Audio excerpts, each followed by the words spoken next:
बहुचर्चित नूह अलवर हाईवे 4 लेन नहीं होने से मेवात क्षेत्र की जनता हरियाणा सरकार से खफा है।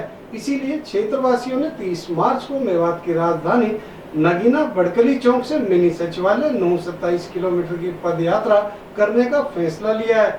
रविवार को राजकीय महाविद्यालय नगीना के शहीद स्मारक में एक बैठक का आयोजन किया गया। कई उलेमा के अलावा सामाजिक संगठनों व गणमान्य लोग भी इस बैठक में मौजूद रहे। बैठक की अध्यक्षता हाजी सहून खान बादली ने की। गांव साकरस के पूर्व सरपंच और वरिष्ठ समाज सेवी फजरुद्दीन बेसर ने कहा कि खूनी हाईवे के नाम पर वर्ष 2016 में मेवात आरटीआई मंच ने अभियान चलाया था और वर्ष 2018 में हरियाणा दिवस पर 6 दिन का धरना भी दिया था। नूह अलवर हाईवे को 4 लेन करने के लिए 30 मार्च 2021 को पैदल मार्च बड़कली से नूह तक किया गया था। देखिए, पहले तो ये बड़ी दुखद बात है कि पिछले 10 साल से इस रोड को चौड़ा करने के लिए मांग चल रही है। 2007 में जब केंद्रीय मंत्री जयपाल रेड्डी ने इस रोड को चौड़ा करने के लिए उद्घाटन किया था नूह में, तो उस वक्त भी इसको मुख्यमंत्री उस वक्त के भूपेंद्र सिंह हुड्डा ने 4 लेन बॉर्डर तक कराने के लिए कहा था। लेकिन उस वक्त उन्होंने ये कहा था कि भाई एस्टीमेट सिर्फ नूह तक 4 लेन का बना है, गुड़गांव से नूह तक का, और उसके आगे बाद में किया जाएगा। उसके बाद 5 साल 7 साल तक इलाके की जनता ने इंतज़ार किया। तो जब मौतें ज़्यादा होने लगी तो आवाज़ें काफ़ी बढ़ी। पिछले 6-7 साल से लगातार धरने प्रदर्शन हो रहे हैं। सड़क पर भी मांग उठी है, सदन में भी उठी है, विधानसभा में भी उठी है। सरकार के नुमाइंदे खास तौर पर दुष्यंत चौटाला जी, जिनके पास ये विभाग है, उन्होंने 26 नवंबर 2021 को बड़कली पर एक जनसभा को संबोधित किया था और उसमें उन्होंने अगले 3 महीनों में इस पर काम चालू करने की वचन दिया था। लेकिन वो बात झूठी साबित हुई।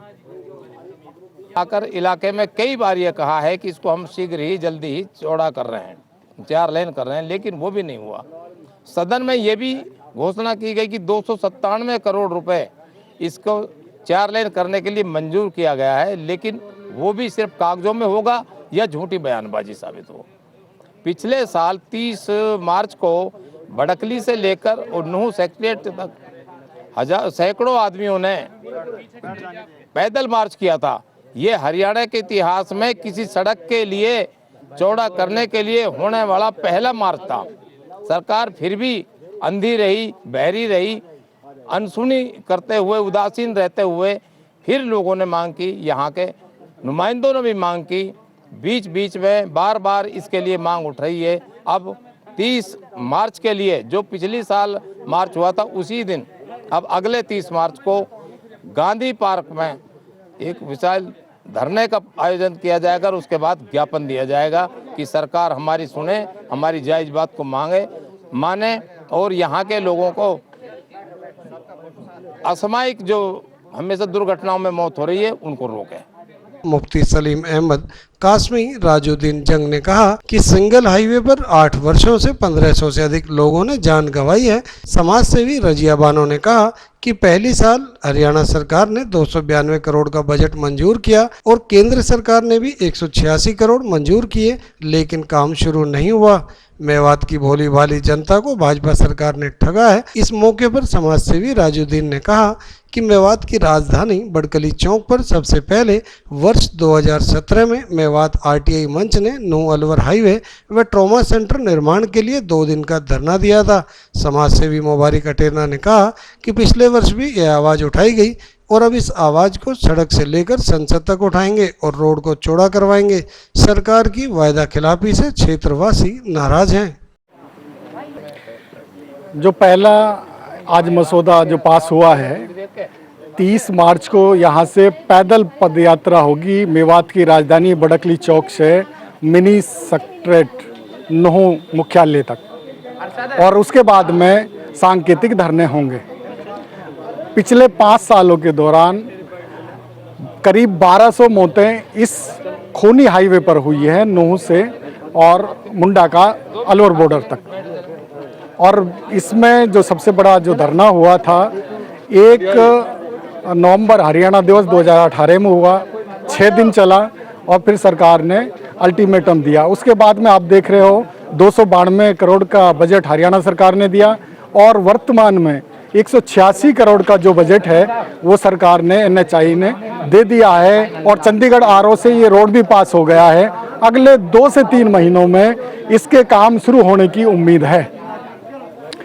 हमारे जो विधायक साहब हैं चौधरी मोमन खान ने एक अच्छा मुद्दा उठाया, जब बार बार 2 बजट इसके लिए कर दिए सरकार ने, काम शुरू नहीं कर पा रही थी क्योंकि हरियाणा सरकार तो पीछे खिंच गई। उन्होंने कहा कि जब केंद्र सरकार ने बजट दे दिया तो अब केंद्र सरकार ही बनाएगी और ये मुझे लग रहा है कि केंद्र सरकार इसका काम जल्दी शुरू कराएगी कि इसके लिए बहुत लंबे संघर्ष हुए हैं सामाजिक लोगों की तरफ से और आवाम की तरफ से, तभी इसको खूनी हाईवे का नाम आपने देखा होगा 2018-17 में दिया गया, रोड पे लिखा गया।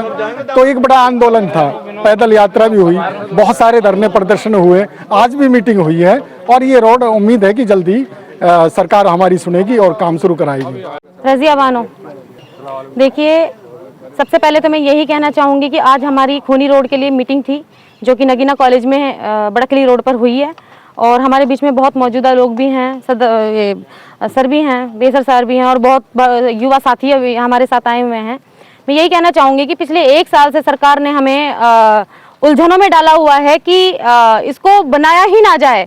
हमारे क्षेत्र में आए दिन मौत हो रही है, उनकी जिम्मेदार सरकार है क्योंकि हमारे क्षेत्र का विकास नहीं हो रहा है। सबसे पहले सरकार यहाँ पे आती है, अपने बड़े बड़े वादे करती है, हम यूनिवर्सिटी लाएंगे, हम ये लाएंगे, पर हमारे क्षेत्र का विकास इस चीज़ के लिए नहीं हो पा रहा है। तो मैं जहाँ तक जानती हूँ कि जो प्रेजेंट की जो सरकार है भाजपा, उन्होंने हमसे वादा किया था 1 साल पहले जो कि खूनी रोड का टेंडर भी पास किया है उन्होंने, पर हमारे यहाँ पे जो है कि 4 लाइन नहीं आई है अभी तक। और अभी हम ही इस चीज़ का दोबारा से धरना प्रदर्शन करेंगे और सरकार के खिलाफ जाएंगे बिल्कुल, क्योंकि हमारी कामों की सुनवाई नहीं हो रही है। मेवात क्षेत्र को देखा ही नहीं जा रहा है, हमें तो बिल्कुल जीरो कर दिया है सरकार ने। ऐसा नहीं है, हम लोग बहुत आगे हैं और आप अभी देखिएगा आने वाले समय में हम पूरी मेवात इकट्ठी होगी और हम एक सरकार के खिलाफ एक धरना प्रदर्शन करने वाले हैं, जिस हम आप अपने हक की लड़ाइयों के लिए खुद लड़ेंगे, आगे आएंगे हम। और मेवात की जो महिलाएं हैं उनकी भागीदारी 50% अब रहेगी इस चीज में, क्योंकि वो महिलाएं हैं जिन्होंने अपने बच्चों को खोया है। आए दिन किसी ना किसी का बच्चा मरता है, आए दिन रोड पे एक्सीडेंट होते हैं। कौन जिम्मेदार है इस चीज का? सरकार है इस चीज की जिम्मेदार, भाजपा सरकार इस चीज की जिम्मेदार है।